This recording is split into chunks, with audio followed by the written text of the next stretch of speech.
Forging is one of our oldest metalworking arts. The old method of heating metal to cherry red has been developed into an exacting science, employing modern instruments and new metallurgical knowledge. Muscle power has been multiplied and is now measured in tons, tons of force which pound or squeeze all kinds of metals into a multitude of shapes. The development of modern transportation has been furthered by advances in forging techniques. In our conquest of the air, forging knowledge and new kinds of forging equipment are providing components essential to efficient progress.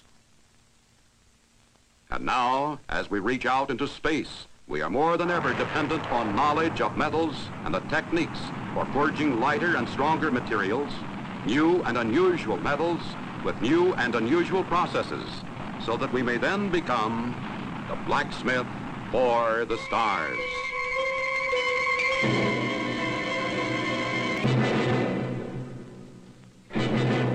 For over 75 years, Wyman Gordon has pioneered in the forging industry.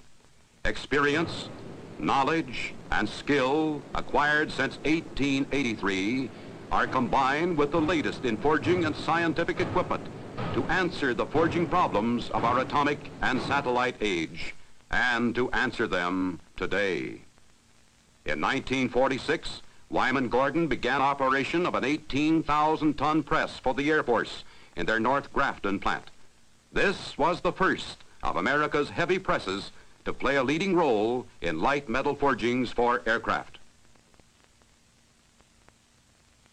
As the need for larger aircraft forgings became more evident, this 35,000-ton press was put into operation in 1955. This equipment provided a great increase in our country's capability for larger, stronger, and more intricate aircraft components.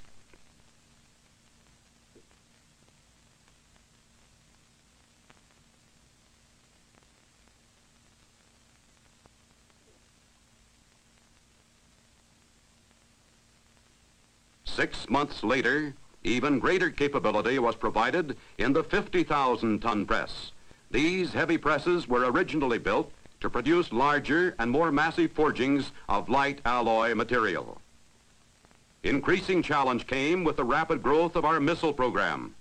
To withstand the shock and stress of takeoff and supersonic speeds, the eroding fire of propellants, and the incandescent heat of atmospheric re-entry required a new family of materials.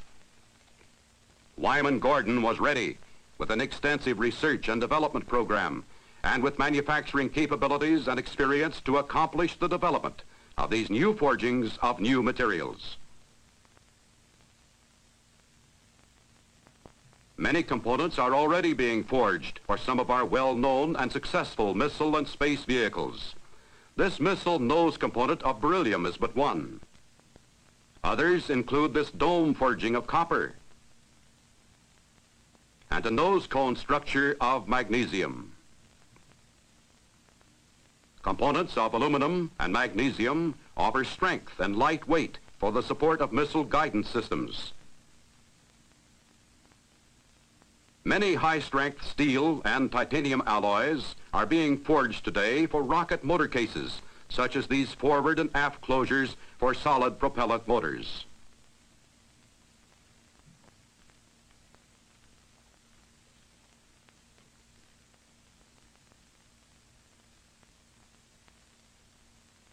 Motor nozzle housings of titanium alloys are forged to provide a high strength-to-weight ratio. Refractory metals, such as molybdenum and tungsten, are forged for other nozzle applications. Liquid propellant tank parts, such as this aluminum bowl, are being currently forged, as are the parts of this titanium pressure vessel. Turbine engine parts are forged in high-strength nickel base alloys, such as this wheel of Rene 41 and this machined one of Astroloy. Many other forgings are now being produced for the many missiles, rockets, and glide re-entry vehicles successfully proved and under development. And the list of metals includes magnesium, beryllium, aluminum, titanium, zirconium, steel, copper, columbium, tantalum, tungsten, and other nuclear and space materials. The ultimate product performance requires partnership of experienced forging engineers with the product designers from the beginning of design activity. Wyman Gordon engineers, together with the customer engineering personnel, study the geometry of this model section of the forward head on a rocket motor casing of a long-range ballistic missile. Here they work backwards from the finished piece to the raw material which they will need to forge it. They review together the performance required, the metallurgical properties, the tolerances, the location of bosses, the surface finish requirements, and other essential characteristics of eventual design. Machining requirements are studied in advance. Experienced forging engineers must take into account the character of the forging processes as well as the end product requirements in order to provide the most effective forging design. The forging die designer, with his knowledge of metal deformation, determines the forging steps required to produce the part as well as the most appropriate size and shape of the beginning raw stock.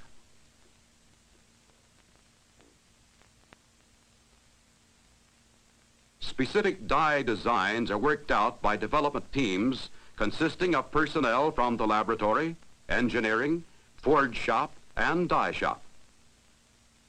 All requirements of the job are considered, such as forging temperatures and pressures for each operation, and the amount of heating required.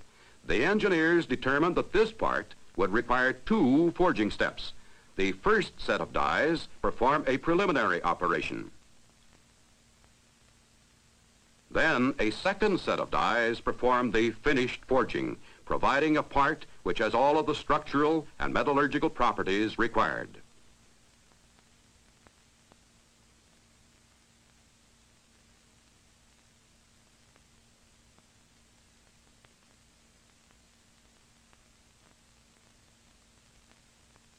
Material at the rim of the bowl is removed for testing purposes, and the finished forging is machined to the required close tolerance. When missile engineers work with Wyman Gordon, from the research and development stages through to the final production, the best possible component can be produced, taking into account design requirements, material utilization, producibility, and total cost. But to provide dependable forgings, many related activities must be tied together. The laboratory constantly analyzes raw material to be certain it meets all specifications. Difficult performance specifications and the high cost of many of the new metals being forged today require extensive testing of both raw material and finished forging. Spectrography is one method used to determine the elements present in a material. By burning a sample and analyzing the light emitted, the direct reading spectrometer gives a permanent record of alloying or impurity elements.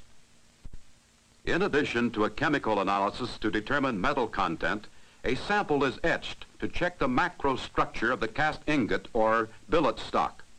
Macro etching proves the absence of columnar grain, segregation of local areas of excessive alloying elements, metals or non-metallics, or porosity due to gas entrapped in the material.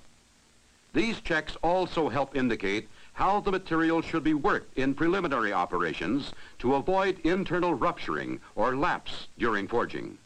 Here again, a macro etch sample from the finished forging helps to evaluate the success of the design in accomplishing the desired metal flow. Notice the concentration of grain flow lines in the area where maximum strength is desired. The electron microscope is a metallurgical development tool used to study and evaluate the effects of processing variations on the structure of materials. These electron micrographs of a titanium alloy with an original magnification of 12,500 times show the structure and alignment of aging precipitate. This uniform, fine, randomly oriented precipitate indicates proper working and heat treatment.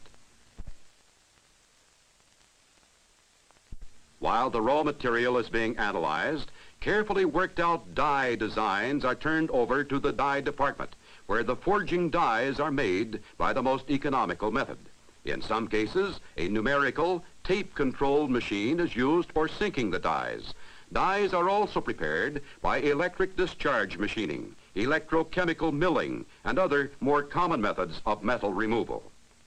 Now, going on to actual manufacture of the forging itself, all the planning by product designers and Wyman Gordon engineers moves into the production stage. The billet of high-strength alloy steel, which has been thoroughly analyzed by the Quality Control Laboratory, is cut to appropriate size of raw material. The mults of raw material are heated to optimum forging temperature in carefully controlled gas-fired furnaces. Next, the raw material goes to one of the large presses for the first forging operation. Metallurgists and engineers decided on 2 closed die forging operations for this part because of the large amount of material movement.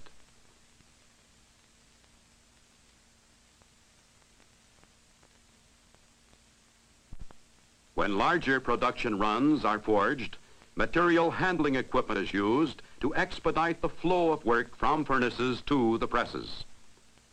After a dimensional spot check, the piece is returned to the furnace for further heating for the finished forging operation.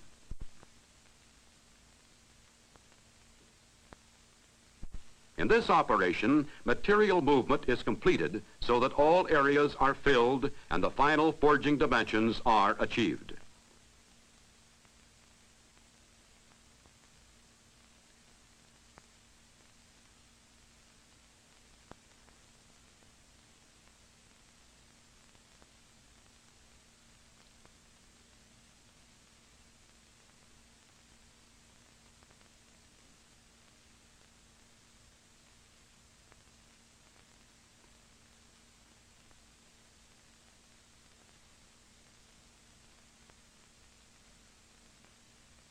As the piece comes out of the press, it is given a preliminary dimensional check.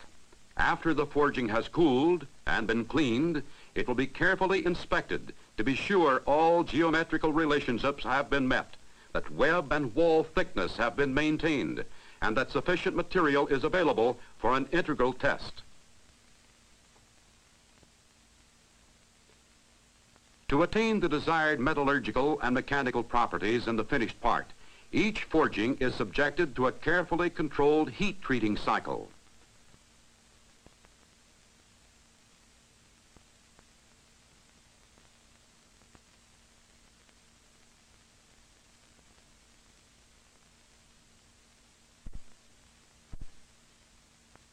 Wyman Gordon maintains extensive facilities for the machining of forgings. In many cases, machining is necessary during various stages of the forging process to assure optimum mechanical properties. In other cases, complete machining is a service to the customer, as well as a further guarantee of the finished part's quality.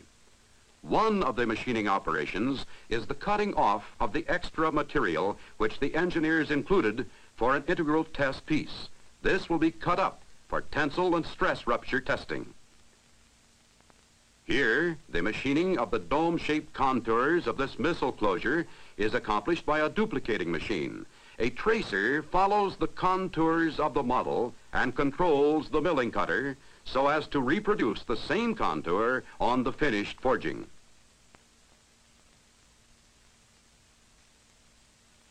In this case, a vertical boring mill has been adapted to turn the contours around the bosses.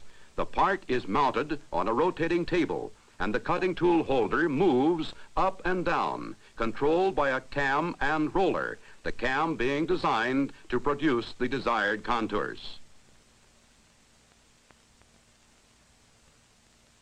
After machining, the parts are subjected to rigorous product inspection. This is a vidigauge, a direct reading ultrasonic resonance method of measuring wall thickness from one side. The reflection of sound waves from the first surface is indicated on the screen by the blip on the left, and the back surface reflection is indicated by the blip on the right. The distance between the two is a measure of the thickness of the part. The condition of the machine surfaces is also checked with the profilometer to be sure the micro-inch finish meets specifications. Many forgings are given a sonic inspection to check internal soundness. The part is immersed in water while ultrasonic waves are transmitted through the part. If there are any mechanical discontinuities, voids, or inclusions within the forging, they will change the pattern of the waves reflected back to the screen.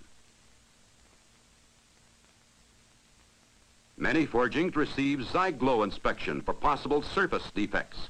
The forgings are immersed in a fluorescent penetrant which finds its way into minute cracks or laps in the surface. After the forgings have been washed and dried, they are examined under ultraviolet light. Certain forgings are given a radiographic or X-ray examination.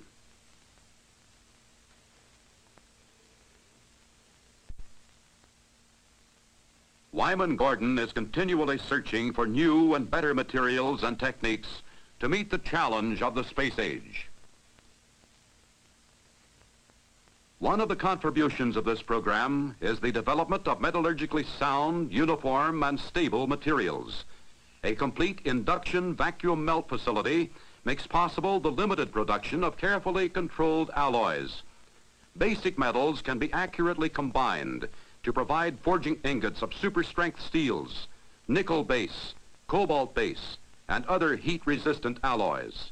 Thus, the Research and Development Group can experimentally forge materials prepared to their own formulation and evaluate the results of using metals and alloys that are otherwise unavailable. Our nation's success in the space age in overcoming the problems of stress and heat, of launching and re-entry, may well come from research effort such as this.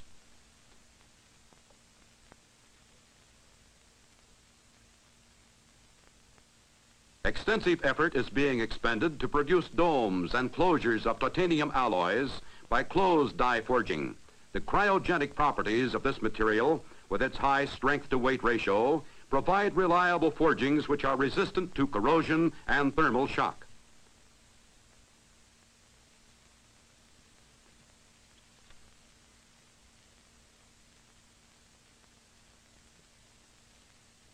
Alloy steels offer high strength when forged into domes and closures for solid propellant motor casings or liquid propellant tanks. The complex stresses of this type of closure call for a high strength-to-weight ratio. Forgings of these materials have proven reliability. Turbine wheels for liquid propellant systems are another critical requirement successfully met with special nickel-base alloys. These materials are continually being evaluated and have been successfully forged into turbine wheels up to 50 inches in diameter and into closures up to 65 inches. Many other forging development programs are underway for other materials such as tungsten, tantalum, molybdenum, and columbium. This 1,300-pound ingot of columbium is being pancaked for forging into a bowl. Special coatings are employed to insulate, lubricate, and prevent contamination during the forging process.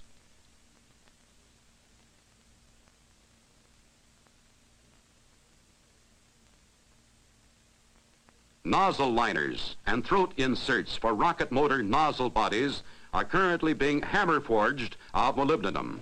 Experience is proving that forged components of refractory materials such as this have outstanding reliability and resistance to erosion and thermal shock.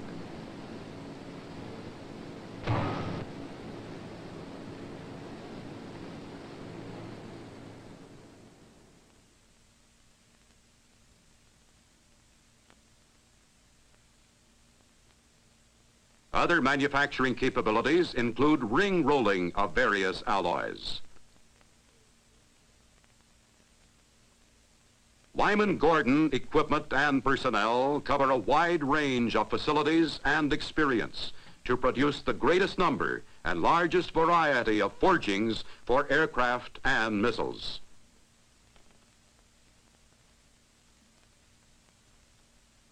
In its Worcester, Massachusetts plant, Wyman Gordon operates a wide variety of press and hammer equipment. At Harvey, Illinois, is a plant specializing in crankshafts with facilities to produce a variety of other forgings as well.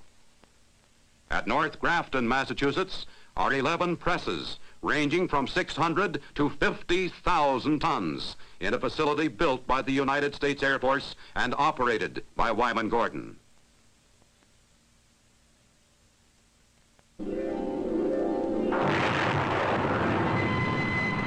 The combined capabilities, experience, and facilities of the entire organization are available to produce missile components in closed die and hammer forgings from any workable metal. Our team of sales engineers, metallurgists, and product engineers are available to help solve missile and vehicle problems from research and development stages through to the final machining of components. Experience, knowledge, and skills of over 75 years as pioneers in forging are combined to develop answers to man's conquest of space as Wyman Gordon becomes the blacksmith for the stars.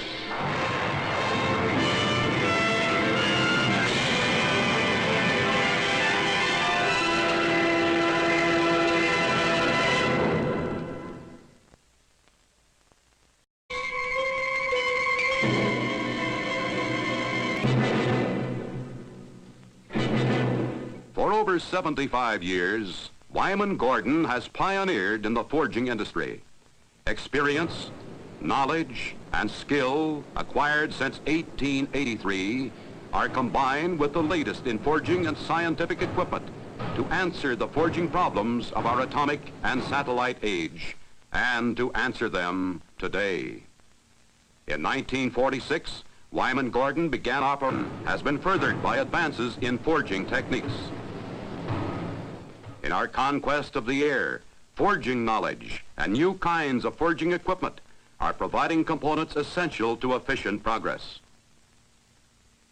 And now, as we reach out into space, we are more than ever dependent on knowledge of metals and the techniques for forging lighter and stronger materials, new and unusual metals with new and unusual processes, so that we may then become the blacksmith for the stars. Operation of an 18,000-ton press for the Air Force in their North Grafton plant. This was the first of America's heavy presses to play a leading role in light metal forgings for aircraft. As the need for larger aircraft forgings became more evident, this 35,000-ton press was put into operation in 1955. This equipment provided a great increase in our country's capability for larger, stronger, and more intricate aircraft components.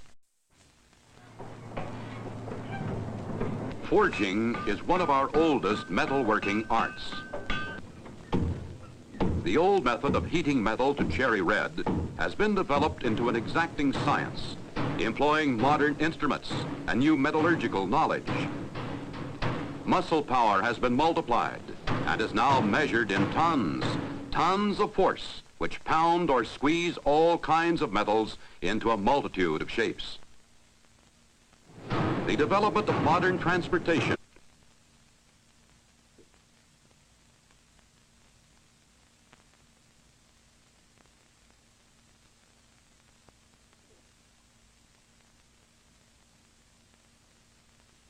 Six months later, even greater capability was provided in the 50,000-ton press. These heavy presses were originally built to produce larger and more massive forgings of light alloy material. Increasing challenge came with the rapid growth of our missile program.